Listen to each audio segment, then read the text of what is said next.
Это актуальное интервью в студии Петр Васильев. Здравствуйте. Использование цифровых платформ и инструментов необходимо для усовершенствования тех или иных процессов. Платформы – это цифровые помощники. Они позволяют расширить возможности и функционал, такие как Сферум, информационно-коммуникационная и образовательная платформа для учителей и учеников. Сегодня мы поговорим об использовании Сферума в системе образования. Наш гость в студии Артем Придорожный, руководитель направления по взаимодействию с регионами компании ВК. Артем Вадимович, здравствуйте. Здравствуйте. Ну, давайте начнем с того, что хочется узнать, что такое учебный профиль Сферум в ВК-мессенджере и где его разработали. Смотрите, учебный профиль в Сферуме — это отдельный аккаунт в рамках ВК-мессенджера, если мы говорим, да. То есть это специально созданный образовательный учебный профиль для учеников школ, детских садов, СПО, ну, техникумов и дополнительного образования. Разработано это все по заказу Минпросвещения Российской Федерации и Минцифры Российской Федерации. Такой немного экскурс, да, в истории. Платформа у нас появилась в годы пандемии, когда многие родители устанавливали по несколько ВКС-платформ для дистанционного обучения, ну, когда мы все сидели на удаленке.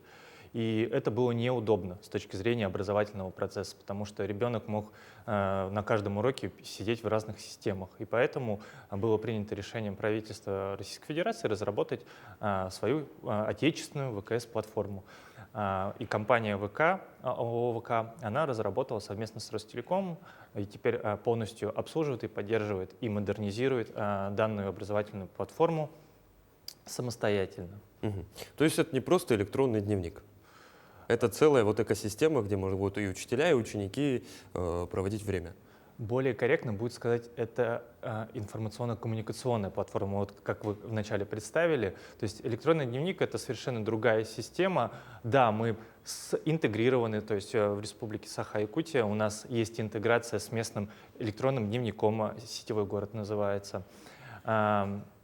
Мы с ними проинтегрированы, то есть на сегодняшний день ученик школы, да, и родитель, они могут зайти в электронный журнал «Дневник» и сделать связку учебного профиля Сферум и дневника. Это тем самым облегчает им задачу с точки зрения того, что родитель может в одном приложении, там, ВК-мессенджер на данный момент у нас, смотреть уроки, смотреть оценки ребенка, а ребенок может смотреть расписание уроков и также переходить по ссылкам на онлайн-уроки, если такие имеются. А какие цели и задачи ставили перед собой разработчики, когда создавали это приложение? Вот помимо той самой главной замещения импортных, так скажем, сервисов для ВКС.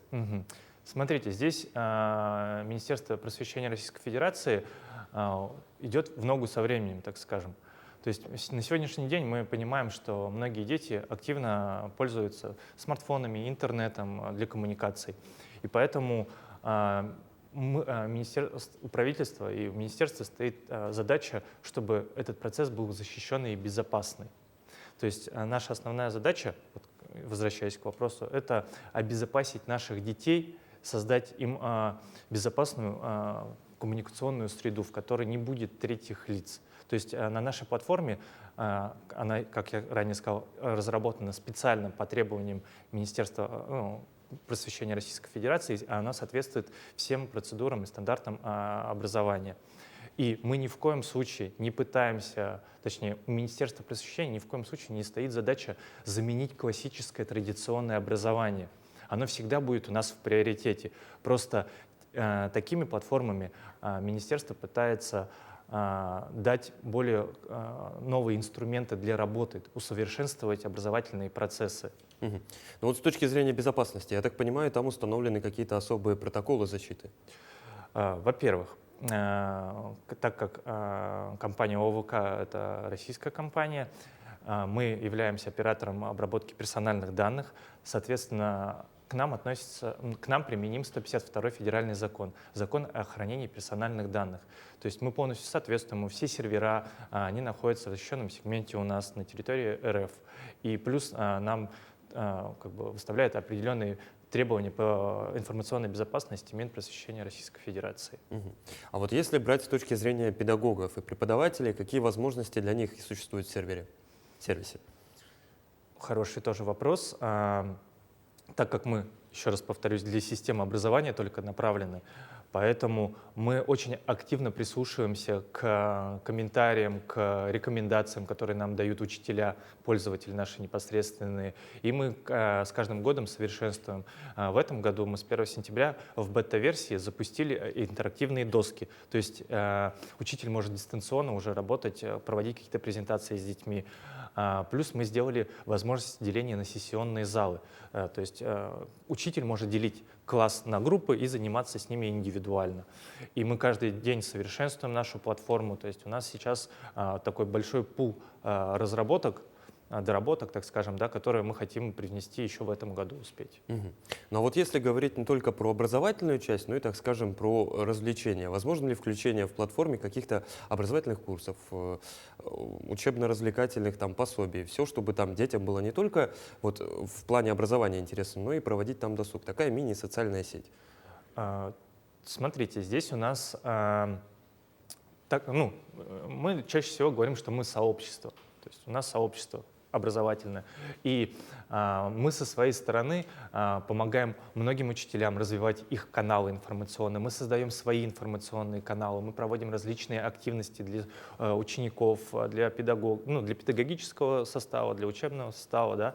То есть здесь мы, отвечая на ваш вопрос, очень много проводим активностей, которые позволяют детям находиться в этом сообществе и развиваться. То есть там не просто скучное обучение, а там еще и можно развлечься. Да, то есть у нас есть интерактивные каналы специальные, которые мы ведем, и там с ними можно ознакомиться. Артем Вадимович, вы упомянули, что у нас здесь в Якутии произошла интеграция с сетевым городом. А как вообще проект работает на территории Российской Федерации? Мы активно сейчас развиваемся, то есть в каждом регионе мы произвели со всеми ЭЖД, называется, электронный журнал-дневник в совокупе система. У нас с каждым вендором произведены интеграции, поэтому сложностей у нас нету. Есть, наверное, пожелание к родителям, когда учитель просит зарегистрироваться в сферуме, мы автоматически регистрируем ВК-ID. То есть если у человека нет в социальной сети ВКонтакте своего профиля, то нужно регистрировать ВК-ID. Но регистрация ВК-ID — это не равно регистрация в социальной сети ВКонтакте. Это лишь универсальная учетная запись, которая позволяет пользоваться уже в дальнейшем другими услугами. Но изначально подразумеваем мы сферу. А вот если говорить о реакции, как педагоги, как дети восприняли, самое главное, как родители принимают новую экосистему? Замечательно. В каждом регионе у нас есть свои амбассадоры даже уже, которые среди родительского сообщества несут в массы и помогают нам доносить посыл, который мы несем. То есть это новые информационные, коммуникационные инструменты, которые позволяют улучшить образовательный процесс. А среди педагогического состава очень много сейчас кейсов тиражируем на все регионы, как можно применять сферу в образовательном процессе. Артем Вадимович, вот я знаю, что вы накануне встречались с педагогическим сообществом нашей республики, представляли им сферу. Не задавались ли они вопросом о качестве интернет-связи, вот как будет работать платформа в тех наших районах, где качество интернет-связи еще не очень стабильное, потому что есть прецеденты, когда даже в сетевой город невозможно зайти? Хороший вопрос. Смотрите, здесь, во-первых, наше правительство в рамках цифровизации проводит очень много работы с точки зрения подключения школ, образовательных организаций к сети интернет, ЕСПД называем. Плюс мы постоянно работаем с отдаленными регионами, да, вот Дальневосточный федеральный округ возьмем, да. Наша компания сейчас активно работает с точки зрения того, что оптимизация трафика, как раз чтобы каждый ребенок, каждый учитель в отдаленном, так скажем, УЛУСе, да, если мы говорим про республику, да, мог пользоваться доступным сервисом. То есть здесь мы проработали в этом году, к 1 сентября мы провели все тестирования, на сегодняшний день в республике стабильно работает. Не могу не спросить о том, какие новые функции появились в сферуме вот к этому текущему учебному году. Ранее озвучил про интерактивные доски, про сессионные залы, и плюс в этом году мы ввели академические шапочки. академические шапочки — это отличительная черта учителя, педагога, воспитателя в данной системе. То есть если родителю либо ученику пишет человек с академической шапочкой, значит, это преподаватель, либо воспитатель, либо учитель. То есть проверенное. Да, да. А нет планов по внедрению Сферума в систему среднего профессионального образования и высшего? Смотрите, ну, на сегодняшний день Сферум внедряется в школы, в техникуме, ну, то бишь СПО, СПО, да, дошкольное образование и дополнительное образование. Ну, просто, допустим, система высшего образования тоже работает на платформах электронного обучения. Смотрите, здесь, если мы говорим про систему высшего образования, здесь у нас разные ведомства, к сожалению. То есть, так как мы для Минпросвещения на данный момент работаем, но у нас в системе активно подключаются и высшие образовательные учреждения. Они ведут у нас свои каналы, они подключают для коммуникаций своих студентов и педагогов. Артем Вадимович, в заключение, наверное, спрошу, обязателен ли переход в Сферум?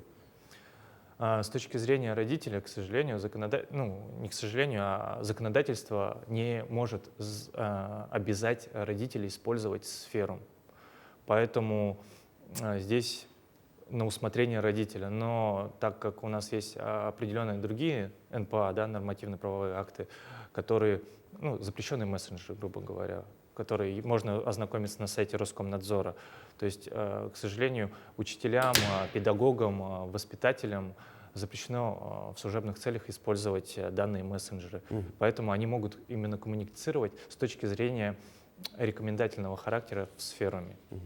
Ну, то есть, если, допустим, школа решит полностью перейти на Сферум, уже и родителям, так скажем, деваться будет некуда.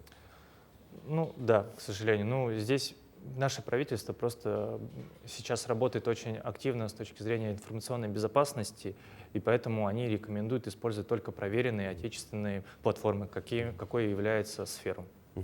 Артем Вадимович, в заключение, какие планы на ближайший 24-25 год? На ближайший 24-25? Имею в виду учебный год. Я понимаю. У нас очень много запланировано на этот год с точки зрения форумов, различных конкурсов, которые мы проводим среди детей и школ. Поэтому активно призываю всех участвовать в этих конкурсах. Тем самым мы как бы просвещаем и цифровизируемся, и изучаем что-то новое для своей жизни. Могу отметить, разработка действительно полезна. Уверен, что в ближайшем будущем очень много и педагогов, и учеников в нее со временем втянутся. Самое главное, придут родители. Артем Вадимович, спасибо, что пришли к нам в студию, ответили на наши вопросы. Вам спасибо. Ну и я напомню, это было актуальное интервью. До новых встреч.